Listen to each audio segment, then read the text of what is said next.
tiny dog thrown into a lion's cage. Then the lion smells him.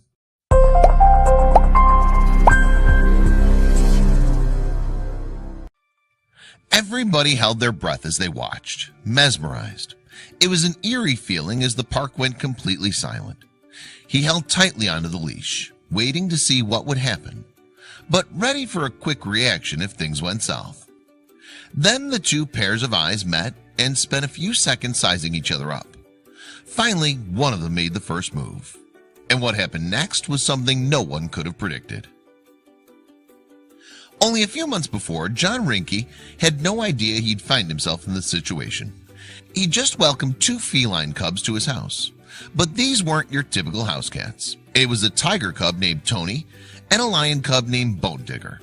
You see, John takes care of rescued young wild cats at his home in Wynwood, Oklahoma. Previously, he also hand-reared two tiger cubs called Tippy and Orlando. But this new pair was something special. John hand-fed Tony and Bone Digger formula and raw meat, groomed them, and played with them. And the two cubs, despite being different species, soon became like brothers.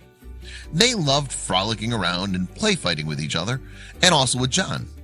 Tony was the more playful of the two and sometimes got a little too rough with John. But Bone Digger was always there to keep his feline buddy in check, snarling at him so he wouldn't hurt John.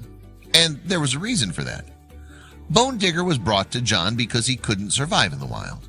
He was born with a metabolic bone disease. This rare condition meant his bones would grow a little deformed and more brittle than those of a normal lion. Bone Digger would have to live his entire life in captivity and away from bigger, stronger animals that could hurt him. Thankfully, he'd found someone who understood what it was like to live with a disability, and that someone was named John. Long before he started taking care of big cats, John had always lived on the wild side. One day in 1994, he went bungee jumping. The trap door malfunctioned and he fell 55 feet to the ground. He survived but broke both his feet, his hip, and his back. The doctors told him he'd never walk again, but he's a very stubborn man. Through physical therapy, he regained the use of his legs, but he kept suffering from infections, and soon he received some life-changing news. Both of John's legs were amputated at the knee, but this only made his resolve grow stronger. He started taking care of young wild cats, and soon it became his passion. He developed a particularly strong bond with Bone Digger, probably because they both understood what it felt like to be physically different from others. But these were big cats after all, and he couldn't keep them in his house forever. Luckily, there was a perfect place already waiting for him. Aside from taking care of young cats in his home, John also worked as park manager at the Greater Wynwood Exotic Animal Park. This would become Tony and Bone Digger's new home, where they'd have big grassy enclosures to roam and play. Tony was taken to meet the other tigers in the park, while Bone Digger got an enclosure all to himself. But despite having a lot more room, he wasn't happy. Bone Digger needed his play pals, Tony and John, and soon he became really lonely. He'd pace around the enclosure and bite at the fence.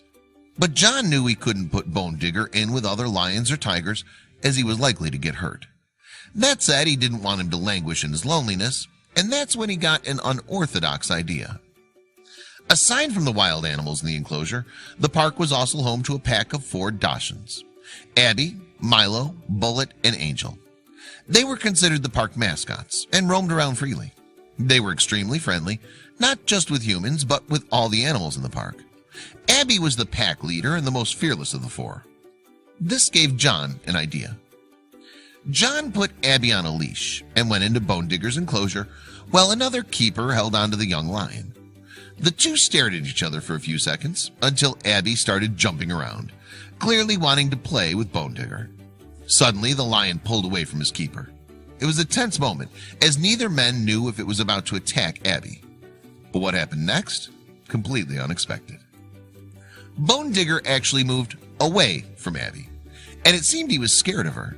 Abby didn't let up, though, and soon the young lion's curiosity got the best of him, and he slowly approached the wiener dog. Once he got closer, he started sniffing her as she wagged her tail. Excited, Abby started running around in the grass, and soon found Bone Digger's stash of toys. The lion ran over to protect his things. Then Abby licked him on the nose. That's when John knew his plan had worked. After the awkward initial meeting, Bone Digger decided he liked Abby after all. It was incredible to see how this tiny dog was so unafraid of a lion, who, although still young, could seriously hurt her. John said it all comes down to her cluelessness.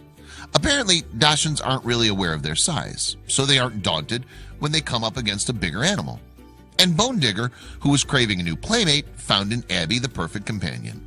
And soon, it would become a pride. Bone Digger and Abby were moved into a bigger enclosure, where Abby got her own bed alongside her new best friend. Soon, the other 3 Dachshunds were introduced to Bone Digger, and they all got along swimmingly. They became part of his pride, and he became part of their pack. They run around playing and chasing each other, and they're never apart, except when John has to clean the enclosure. Every once in a while, John has to enter the enclosure to trim down the grass and get rid of weeds. The Dachshunds love to attack the weed whacker, so John is forced to take them out. Bone Digger spends the whole time pacing around the fence crying. As soon as I'm done weeding, I let the weenie dogs back in, and he counts his weenie dogs, makes sure they're all there, and just loves all over them, he says. But Abby's definitely the one he loves the most. I think there's a bigger bond between Abby and Bone Digger than the other 3 weenie dogs, says John. He even bites at the fleas like you see dogs do with each other. It's just crazy what they do. And he feels their relationship is a lesson for all of us. He's a wild animal, but he can be tamed. The weenie dog is a tamed animal, but it can be wild. There's a little bit of animal in each one of them. Animal lover? Subscribe to our channel for all the latest in pet care and animal rescue. You can also visit our store, where you'll find cheeky merch for cats and dog lovers, including fun and original t-shirt designs and many other accessories you will love. Our earnings will help support and rescue animals in need and make a difference in their welfare. For more information, visit www.pawsfashion.store. Thank you for being a part of our growing community and for caring about animals and their lives, especially at a time where they need you the most.